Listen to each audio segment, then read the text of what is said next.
Time to Lead Lessons for Today's Leaders from Bold Decisions That Changed History by Jan-Benedict Steenkamp. Good leaders adapt to changing circumstances.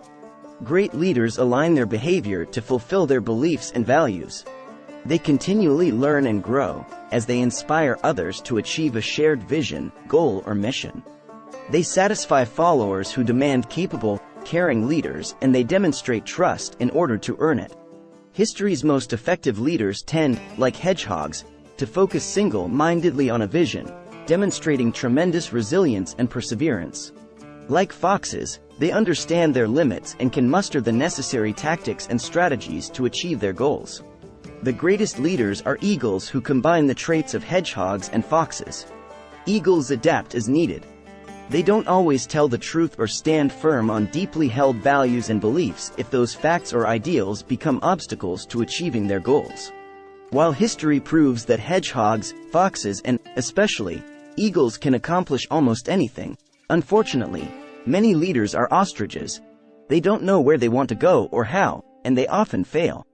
Adaptive challenges force leaders to question their most deeply held beliefs when the values that made these leaders successful in the past have become less relevant, if not an outright hindrance to organizational success. Though history's most accomplished leaders took a variety of approaches in pursuing their goals, most shared the traits of confidence, honesty, humility, and strong cognitive, social, and emotional intelligence. They tended to manifest one or more of 7 important leadership styles: adaptive, persuasive, directive, disruptive, authentic, servant, and charismatic. Adaptive leaders, like the ancient Frank king Clovis, modify their goals and methods. Flexible leaders don't seek to change other people's actions or ideas. Instead, adaptive leaders adjust, as needed, to suit their circumstances. As realists, they accept the limits of their powers and abilities. They jettison past values when those beliefs no longer serve their goals. Though often blatantly opportunistic, adaptive leaders maintain credibility by persuading others of their genuine change of heart. Smart adaptive leadership implies that you carefully analyze your situation and identify the key issues standing between you and the goal you want to reach. France did not exist in the 5th century. The Franks, a group of Germanic tribes, lived in present-day Belgium. The more powerful Visigoths to the south and Ostrogoths to the east surrounded and dominated the Franks. The pagan Clovis became king of the Franks in 481 with the goal of conquest. He intended to make the Franks the rulers of Gaul, present-day France. Clovis assessed his obstacles and strengths like a fox. He realized that the powerful but pagan Visigoths ruled a largely Catholic populace. Shrewdly, Clovis married a Catholic princess, converted to Catholicism, and made sure everyone knew it, thus making himself the region's only Catholic king. Clovis justified his subsequent invasions as efforts to free oppressed Catholics from their pagan overlords. As an eagle, Clovis succeeded. France is his legacy. Persuasive leaders, like Franklin Roosevelt, change their followers, not themselves. To persuade, you must know what you want and understand your followers' needs. You must master communication, earn trust, mask your intentions, and link your goals to your followers' concerns so that they bring powerful interests to your side. Both Themistocles of ancient Greece and Franklin Delano Roosevelt, FDR, exhibited these skills. Persia was the predominant power in the 5th century BC. In 480 BC, the Persian commander Xerxes attacked Greece with 250,000 soldiers and 1,200 ships. Years before, after Greece humiliated the Persians at Marathon, Themistocles, like a hedgehog, began devoting his energy to preparing for the Persians' return. Themistocles' defensive strategy included abandoning Athens. Like a fox, he persuaded Athenians that Athens was its people, not its buildings. The Athenians fled to the island of Salamis and watched Athens burn as the massive Persian army and navy advanced. Most of Greece's commanders wanted to flee to the mainland, but Themistocles recognized that the narrow Strait of Salamis offered the Greeks their only hope for victory. He sent misinformation to Xerxes, prompting him to attack in the strait immediately. As Themistocles predicted, the large Persian ships could not maneuver in the strait. Xerxes lost half his fleet and retreated. His land forces had no supplies and left. Without Themistocles, democracy in the West itself might not exist.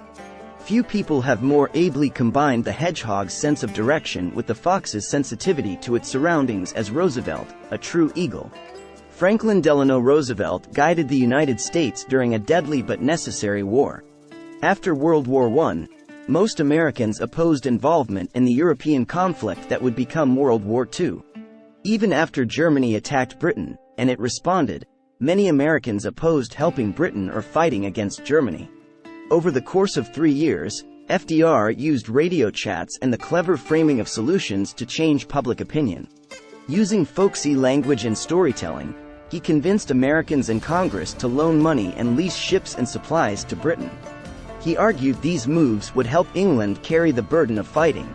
In December 1941, Japan attacked Pearl Harbor, bringing America into the war. Historians rate FDR as the United States' most persuasive president. Directive leaders, like Margaret Thatcher, command by setting clear goals and performance expectations. Leaders who set a firm course, from Hernan Cortés to Margaret Thatcher, often arise in times of crisis. They act decisively, take the lead and inspire by example, but often stay longer at the helm than they should. Acting against the orders of his governor, Cortés led a small expeditionary force to Mexico in 1519. He realized the Aztec army vastly outnumbered his men. Undaunted, the single-minded hedgehog Cortés deliberately sank his ships, preventing retreat. His 500 men defeated armies of 40,000. Acting like a fox, the resilient Cortés exploited his superior weapons and tactics, and used deception and politicking with other tribes against the Aztecs. Despite his victories for Spain, the abrasive eagle Cortés made many enemies. In 1547, he died penniless. Research has shown that people who have no backup plan associated with their primary goal perform better than those who have a backup plan. When Margaret Thatcher became the United Kingdom's first female prime minister in 1979, the nation was suffering labor strikes, unemployment, financial crises, and government indecisiveness. Thatcher rescued it from near collapse. She knew she had to break the unions, but that goal required gradual, measured tactics and a steely resolve her ministers lacked. Union after union fell to the Iron Lady until only the biggest and most powerful, the National Union of Mine Workers, NUM, remained. Soon after Thatcher's 1983 re-election, NUM went on strike. Thatcher had prepared by stockpiling coal. Despite nearly warlike violence, she held on, defeating NUM after almost 2 years of struggle. As happened to Cortés, her disdain for others led to her ouster in 1990. Disruptive leaders, like UK Admiral Jackie Fisher, see what's coming and get there first.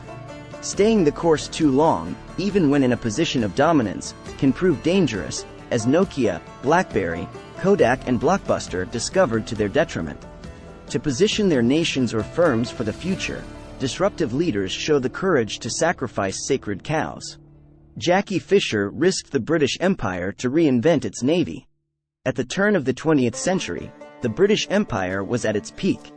For a time, England's naval power exceeded that of all other navies combined. However, nearby landlocked Germany was rising, and it built a powerful navy to break potential blockades. UK Admiral Fisher recognized the danger. Britain needed naval superiority to survive, but its leaders were romantics, locked into old technologies and tactics. You should not wait until you have reached the top of your organization to develop a challenging, analyzing and learning mindset. The earlier you start, the better. Fisher reinvigorated the Mediterranean fleet, thus earning greater authority for himself. He used that power to overhaul the Navy and defend Britain. An eagle, Fisher first won the support of the Navy Secretary and Prime Minister.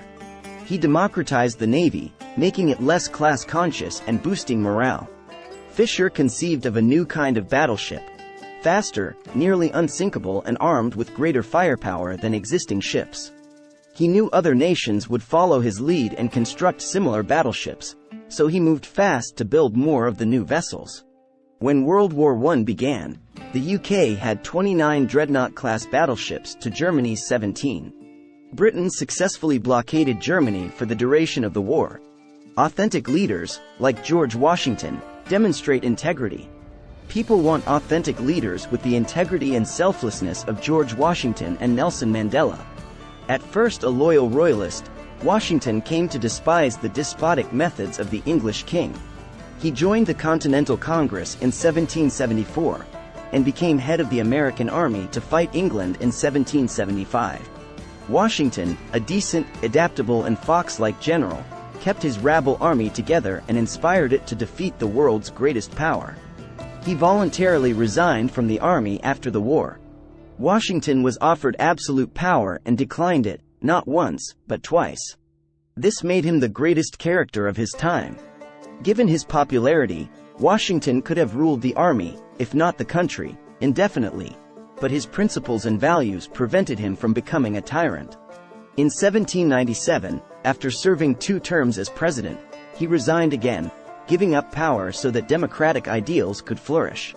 Mandela fought against South African apartheid much of his life. He used both violent and non-violent resistance. Imprisoned at 44, he spent most of the next 27 years behind bars, learning the ways, beliefs, culture and language of his tormentors. In 1992, with South Africa near anarchy, the government invited Mandela to negotiate majority rule. On becoming president in 1994, he inherited a nation poised for civil war. Using his leadership skills, charisma, willingness to be of service, integrity, empathy, ability to communicate and grit, Mandela united the nation, earning the title, Soaring Eagle. Servant leaders, like Martin Luther King Jr., put their followers ahead of themselves. Florence Nightingale, Martin Luther King Jr. and Nelson Mandela put their lives and personal freedom on the line. Under a government which imprisons any unjustly, the true place for a just man is also in prison. Henry David Thoreau. Martin Luther King Jr. wanted to teach in the northern United States, not lead a national movement from the Jim Crow South. But his sense of justice and service compelled his relocation from Boston, Massachusetts to Montgomery, Alabama to fight discrimination, though the move put his life and his family's safety in jeopardy. He led the cause of using non-violent methods to spur changes in civil rights, acting with selflessness, determination and commitment. Charismatic leaders, like Alexander the Great, set a compelling example and inspire with piercing vision. Leaders with abundant charisma earn trust, adulation and loyalty through the strength of their character, vision, and willingness to share their followers' pain and glory. Grit is the common denominator that ties together the lives of Themistocles and Thatcher, of King Clovis and Martin Luther King. In the 4th century BC, Greece was weaker than empires to its east. Yet by his death at 32, Alexander had conquered them all, from Greece to Iran to Egypt. By sheer force of ambition and willingness to lead from the front, sharing the danger as well as the spoils, Alexander convinced the troops in his relatively small army to spend their lives away from home, risking death. History's greatest general, Alexander was wise in diplomacy and administration. He improved conquered cities rather than burning them, installed better governance, and treated conquered people with dignity and respect. Takeaways. Good leaders adapt to changing circumstances. Adaptive leaders, like the ancient Frank King Clovis, modify their goals and methods. Persuasive leaders, like Franklin Roosevelt, change their followers, not themselves. Directive leaders, like Margaret Thatcher, command by setting clear goals and performance expectations. Disruptive leaders, like UK Admiral Jackie Fisher, see what's coming and get there first. Authentic leaders, like George Washington, demonstrate integrity. Servant leaders, like Martin Luther King Jr., put their followers ahead of themselves. Charismatic leaders, like Alexander the Great, set a compelling example and inspire with piercing vision. Please like, share and subscribe for more videos. Thanks for watching.